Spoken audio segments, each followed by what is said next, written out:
You're listening to The Builder's Mindset with Mike Di Giovanni, presented by Amazing Mindsets.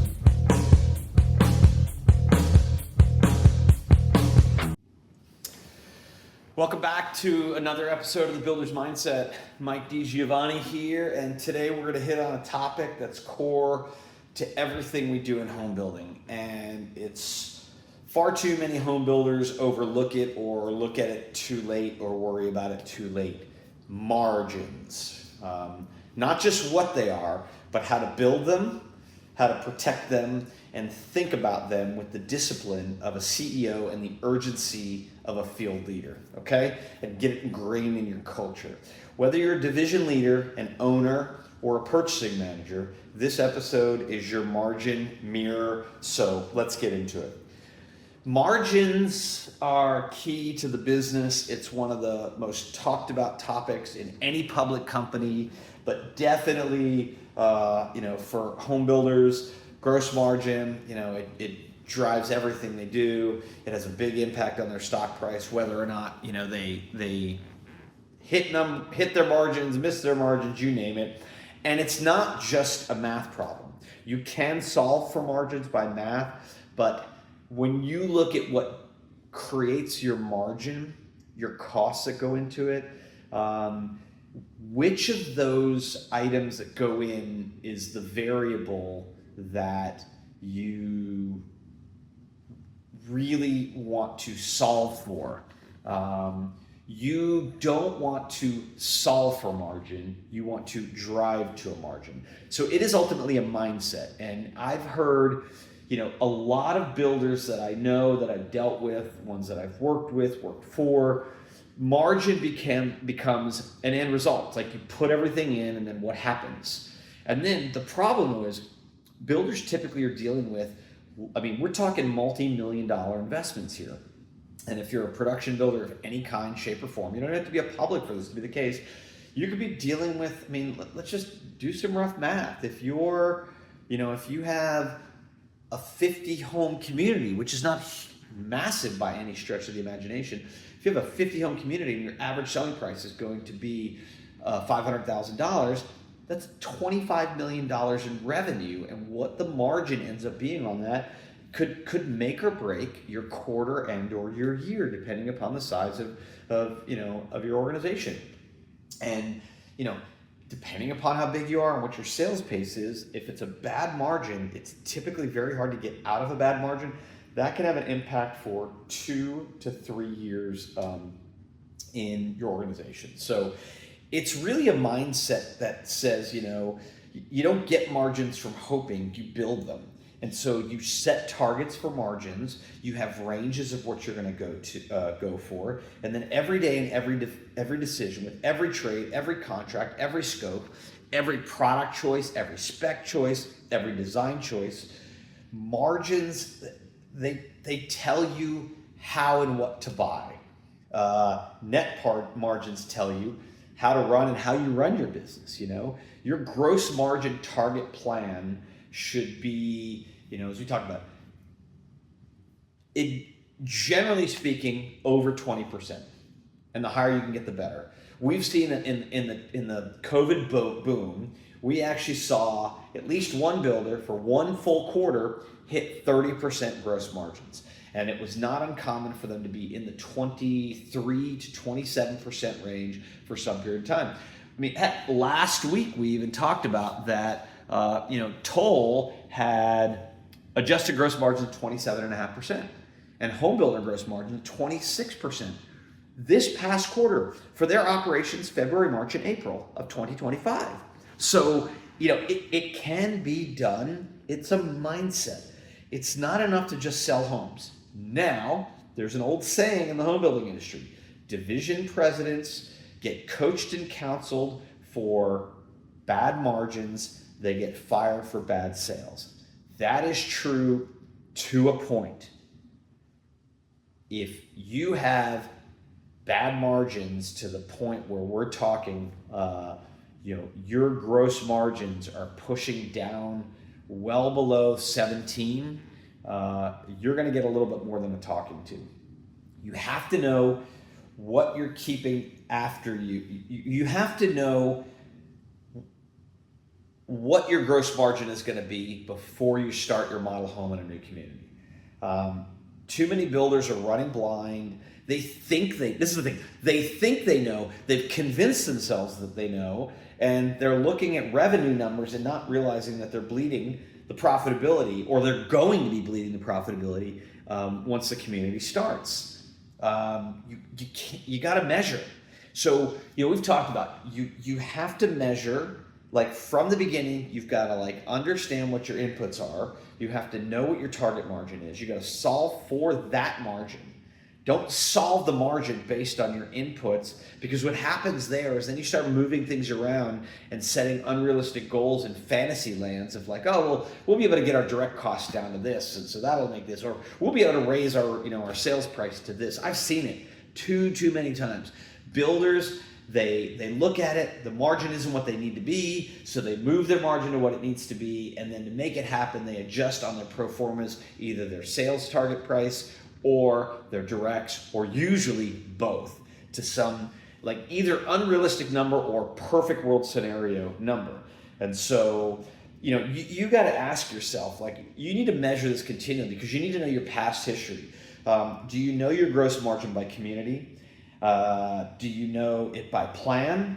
Do you know by buyer profile? Are you tracking your closings per employee? Do you know your SGA as a percent of revenue by community even? If you looked at that from that perspective, do you have a clean net income snapshot every quarter that your division is looking at, your organization is looking at, so you understand if your current margins are not where they need to be, do you know why? Do you know which of your inputs is not meeting your goals and your targets, and what are you doing to work on that? The best builders do, they track it, they teach it, they live it, they manage it with precision, and they drive to it. Margins aren't lagging indicators, they're leading strategy. A lot of builders, though, let margins be a lagging indicator. They don't drive to them, they let their margins drive them, and then they're reactionary. Let's talk about some of the top margin killers in our industry. Let's be real about this, right?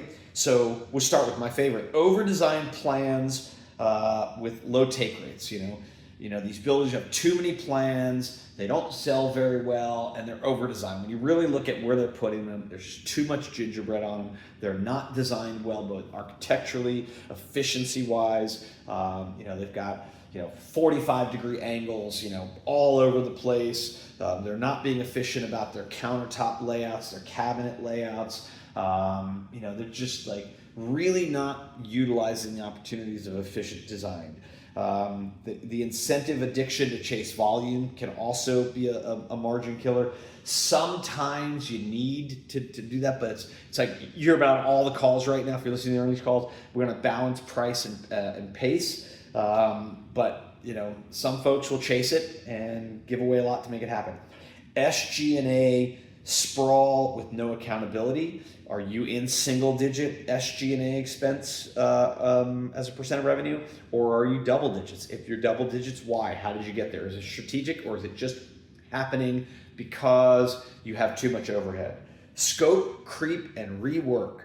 Do you have a clearly defined product development strategy, timeline, and bidding process that you work into your whole community development that starts at first letter of intent on a piece of land? If not, you will get rework in both your plans and in your bidding, and you will get scope creep guaranteed if you don't have set standard specs, set standard included feature levels. And then how about your warranty exposure and your warranty expense? Have you got that under control? If not, it can be a killer.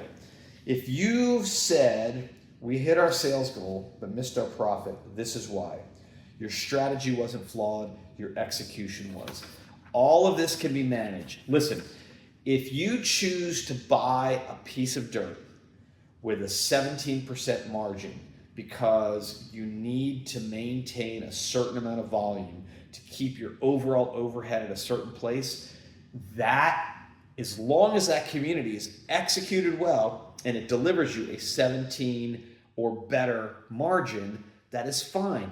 Most builders need to be a portfolio builder. You have a portfolio of communities and products. Some communities are going to perform better than others. What I ask you to think about, though, to get your margin to be a leading indicator is, are you consistently meeting or beating your pro forma gross margin because your inputs and your planned cost of your inputs are the number you thought or less?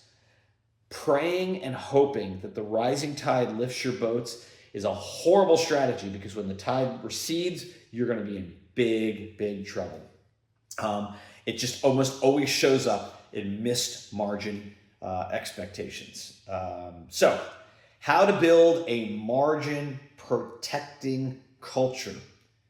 Here's what the ones who consistently exceed tend to do. They review gross and net margin quarterly. Everybody on the team sees it.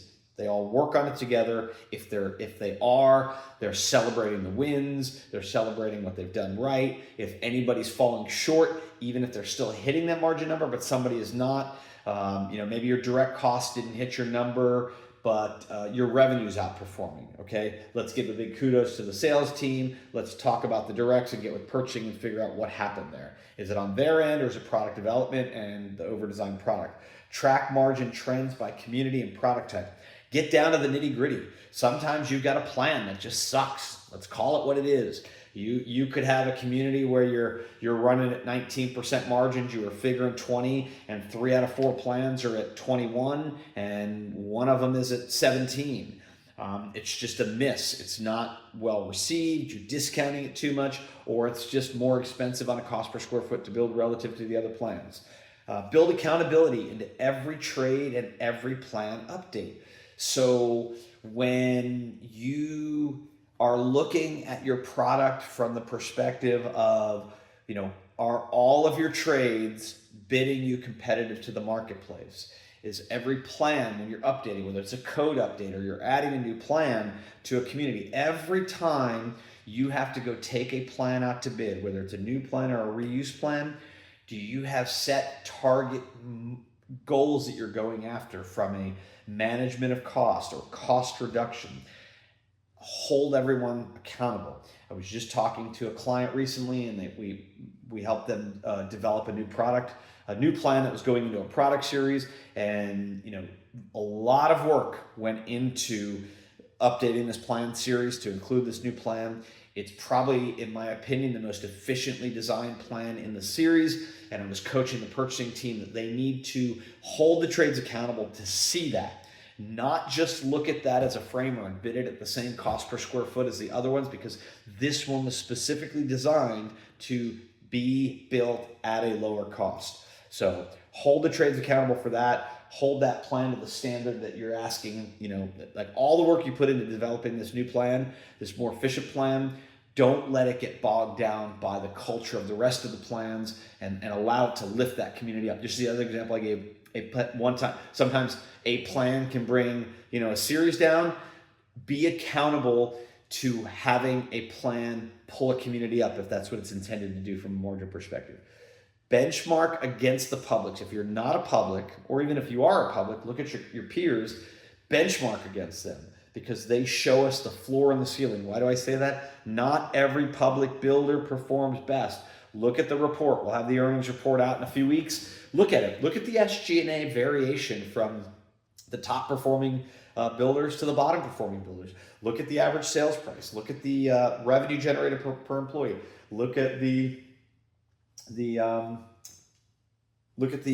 profit per employee. Look at the revenue per employee. Look at these measurements. Look at the lows. Look at the highs. Look at the best performers. Look at the lowest performance, and then go study them. See what they do in terms of how they execute. The mindset shifts. The margins don't happen after you sell. They start before you begin the design process of a home. Why do I say that? You need to holistically look at the piece of land you're gonna buy, or you're gonna go into contract with. Tie it all back to what is the zip code, what's the average selling price for that zip code, schools, you name it. What's the buyer demographic for there, and build and design a house for that buyer. not lower, not higher, for that buyer, and then design it as efficiently as you can. That's how you perform, and that's how you execute. A case study. I've seen builders like forecast 23% gross margins and end up with 18. Why? Land costs rose, land development costs rose. They've had development delays because they're not executing well. Vertical cost creep, either because they're not bidding with new bidders, or there's a using the trades they've always used mindset, or vertical cost creep because the design went up, the scope went up. Or those back end incentives that nobody accounted for, nobody realized. I've seen communities before where had a builder had a piece of dirt, and the way they put this parcel together, there are two parcels kind of adjacent to each other. One was in one school district, one was in the other. They performed them both at the same sale price. The one was in the worst school district. It had a $30,000 to $40,000 reduced revenue number just because of the school district. People were willing to pay 30 to 40 grand more to be in the better school district. That's part of your cost, right? So the net income fell from 7 to 3%, and it was a drag. It took them forever to sell them because they were trying to protect margins, and at the end of the day, they didn't make near the margins they wanted to, and it took them far too long to sell out of that community. That gap, that 4% is where companies lose millions, and it's 100% avoidable with discipline, measurement, follow through, and planning and preparation.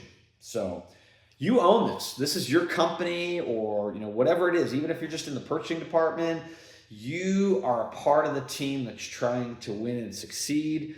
You can be the best wide receiver on the worst football team, and if you don't raise everybody up, like they talk about, some of the great quarterbacks, sometimes teams will go after a quarterback not just because they're great, but because of what they do in the locker room. You don't have to be a division president. You don't have to be the owner. You don't have to be the CEO. You can own it and push the people around you to get this culture of accountability. Margins aren't a report. They're a leadership decision that starts at the beginning in the design phase. Don't be the builder who says, we didn't hit plan, but we're busy. No, do both. Balance the two and get the margins you're after. Be the builder who knows exactly what's happening with every dollar, every close, and every plan. Don't be the builder waiting until a home closes to look at the margins and figure out what it is. Don't be waiting until the last phase of a community to see if you're going to make money on the project or not. So, hey, we've got another webinar coming up next week, I believe, based on when this comes out, but it's next week or two. Keep your eye out for it. It's going to be about home builder margins. We'll go more in depth and in detail into tips, tricks, strategies, and disciplines of how you can build the margin that you want to protect. Hey, thanks again for joining us. We appreciate you for listening. It's been another episode of The Builder's Mindset. This is Mike Di Giovanni. Go build smarter and more profitably. Have an amazing day. You're listening to The Builder's Mindset with Mike Di Giovanni, presented by Amazing Mindsets.